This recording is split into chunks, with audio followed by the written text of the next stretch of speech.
أعوذ بالله من الشيطان الرجيم بسم الله الرحمن الرحيم رب زدني علما اللهم نبئني بحقيقة الأشياء إلهكم إله واحد لا إله إلا هو الرحمن الرحيم لا حول ولا قوة إلا بالله۔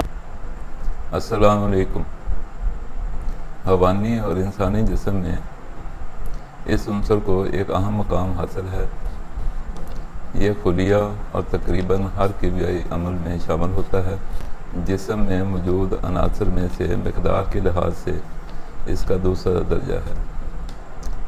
فاسفورس حیوانی پنجر، جسمی اعضاء، دانتوں کے نشو و نما، افعال گردہ، افعال اعصاب میں حصہ لیتا ہے۔ فاسفورس کی موجودگی کے بغیر جسمانی افعال و وظائف درست طریقہ سے سر انجام نہیں پا سکتے۔ اس کے بغیر جسم میں کاربوہائیڈریٹس، چکنائیاں اور امائنو ایسڈز خلیوں کی تعمیر میں حصہ لے کر جسمانی قوت پیدا کرنے کے قابل نہیں ہوتے۔ وٹامن بی کمپلیکس کے دو ارکان نائاسین اور ریبوفلاوین فاسفورس کی مناسب مقدار کے بغیر جزو بدن نہیں بن پاتے۔ جسم میں کیلشیم اور فاسفورس کے باہمی مل کر عمل کرنے میں کیلشیم اور فاسفورس کا تناسب 2.5 اور 1 کا ہونا چاہیے۔ اگر اس تناسب میں فرق آ جائے تو جسم کو ناقابل تلافی نقصان پہنچتا ہے۔ دیگر افعال کے علاوہ یہ دونوں پیغامات کی ترسیل کا کام بھی کرتے ہیں۔ کیلشیم پیغامات کو اعصاب تک پہنچاتا ہے اور فاسفورس ایک قوت بخش انزائم ایڈینو ٹرائی فاسفیٹ پیدا کر کے اعصاب میں برقی توانائی پیدا کرتا ہے، جس کے ذریعے پیغام نشر یا ترسیل ہوتا ہے۔ ایک بالغ فرد کے جسم میں فاسفورس کی مقدار 400 سے 700 گرام تک ہوتی ہے اور یہ جسم میں فاسفیٹ کی شکل میں پائی جاتی ہے۔ اس کی 2/3 مقدار کیمیائی مرکبات کی صورت میں ہڈیوں، دانتوں اور بقیہ جسمانی ٹیشوز میں ہوتا ہے۔ فاسفورس نہ صرف کیلشیم کے موزوں استعمال میں معاون ہے بلکہ دوسرے معدنی اجزاء جیسے لوہا، میگنیشیم، پوٹاشیم اور سوڈیم وغیرہ کو بھی جسمانی استعمال میں مدد فراہم کرتا ہے۔ خون میں فاسفورس کے غیر نامیاتی جز کی مقدار بالغ افراد میں 2.5 سے 4 ملی گرام تک ہونی چاہیے، جبکہ بچوں میں یہ مقدار 4 سے 5 ملی گرام تک ہوتی ہے۔ لیکن رکٹس میں مبتلا بچوں میں یہ مقدار خون کے 100 ملی لیٹر میں 3 ملی گرام سے بھی کم ہوتی ہے۔ یہ ایک نرم دھاتی عنصر ہے جو جانداروں اور پودوں میں دوسرے پودوں کے ساتھ مل کر پایا جاتا ہے۔ انسانی بدن میں ایڈینوسین ٹرائی فاسفیٹ اور ایڈینوسین ڈائی فاسفیٹ کا حصہ ہوتی ہے۔ یہ دونوں خلیات میں توانائی کی ترسیل کا حصہ ہیں۔ اسی طرح یہ فاسفولیپڈز کا بھی جزو ہوتی ہے۔ بدن میں آئرن، میگنیشیم اور ایلومینیم کی زیادتی فاسفورس کی افادیت کو ختم کر دیتی ہے۔ فاسفورس چھوٹی آنت میں غیر نامیاتی فاسفیٹ کی حیثیت سے جذب ہوتی ہے۔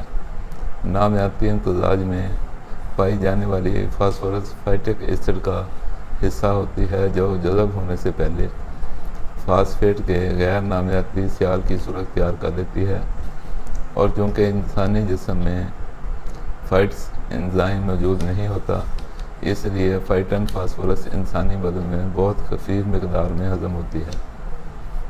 فاسفورس حیوانی غذاؤں مثلاً دودھ اور گوشت وغیرہ کی شکل میں وافر مقدار میں، جبکہ اناج، سبزیوں اور پھلیوں کی صورت میں بہت خفیف مقدار میں انسانی جسم میں جذب ہوتی ہے، اور اس کی وجہ بھی یہی ہے کہ یہ اناج اور پھلیوں وغیرہ میں فائٹک ایسڈ کی شکل میں پائی جاتی ہے۔ جسم میں جذب ہونے والی فاسفورس جسم سے گردوں کے راستے خارج ہوتی ہے۔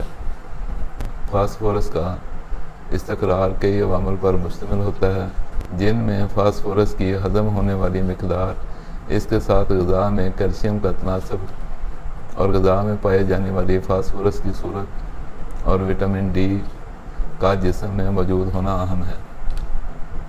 اگر فاسفورس کے فوائد کا جائزہ لیا جائے تو یہ ہر طرف فعال نظر آتی ہے، اس لیے یہ تمام فعال بدنی ٹیشوز کی ضرورت ہے۔ کیلشیم کے ساتھ یہ اعصاب کو غذائیت فراہم کرتی ہے، بالوں کی نشو و نما میں معاون ہے اور جسم میں تھکاوٹ کے مقابلہ کے لیے پیش رہتی ہے۔ یہ دل اور گردوں کی معمول کی کارکردگی کو درست رکھتی ہے۔ کاربوہائیڈریٹس اور چکنائی کو بدن کے قابل استعمال بنانے والے کیمیائی عوامل میں ایک لازمی جز کے طور پر شامل رہتی ہے۔ فاسفورس مذکورہ غذائی اجزاء سے توانائی کا اخراج جسم کی ضرورت کے مطابق بناتی ہے۔ خون میں تیزابیت اور الکلی کے توازن کو باقاعدہ بنانے میں بھی فاسفورس کا ہی ہاتھ ہے۔ فاسفورس سے صحت برقرار رکھنے اور بیماریوں سے تحفظ حاصل کرنے میں ضروری مدد ملتی ہے۔ لپڈس یعنی لیسیتھین اور سیفالڈین میں بھی فاسفورس کا کردار عام ہے۔ یہ لپڈس خلیات کی ساخت کا لازمی حصہ ہوتے ہیں۔ اس کے ساتھ ساتھ یہ چکنائی کی ترسیل اور اس کی کیمیائی تبدیلی کا بھی لازمی حصہ ہوتے ہیں۔ یہ نیوکلک ایسڈز کا بھی لازمی جز ہے اور بدنی خلیات کے لیے نیوکلیو پروٹین بنانا بھی اس کی ذمہ داری ہے۔ اس کی کمی سے حیوانی اور انسانی جسم کی نشو و نما رک جاتی ہے اور وزن کم ہو جاتا ہے۔ اس کی عمومی کمی سے جنسی رغبت ختم ہو جاتی ہے۔ اس کی کمی سے ہڈیاں تو کمزور ہوتی ہی ہیں، اعصابی تحریک اور دماغی مستعدی میں بھی فرق آ جاتا ہے۔ عموماً اس کی جسم میں کمی واقع نہیں ہوتی، لیکن اگر اضافی کیلشیم استعمال کیا جائے تو فاسفورس کا استعمال بھی بڑھا دینا چاہیے۔ بہرحال آسٹومیلیشیا اور آسٹوپروسس کے مریضوں نیز جن کی ہڈیاں ٹوٹ جائیں، کینسر کے مریضوں میں بھی کیلشیم کا زیادہ تیزی سے ہوتا ہے۔ دودھ پلانے والی مائیں اور سب سے بڑھ کر وہ لوگ جو تیزابیت معدہ کے شکار ہیں، انہیں کیلشیم کے ساتھ فاسفورس بھی استعمال کرتے رہنا چاہیے۔ فاسفورس کے بغیر کیلشیم اس لنگڑے کی مانند ہے جیسے لنگڑا لاٹھی کے سہارے کے بغیر چل نہیں سکتا، اسی طرح فاسفورس بھی کیلشیم کے لیے بیساکھی کی حیثیت رکھتا ہے۔ السلام علیکم۔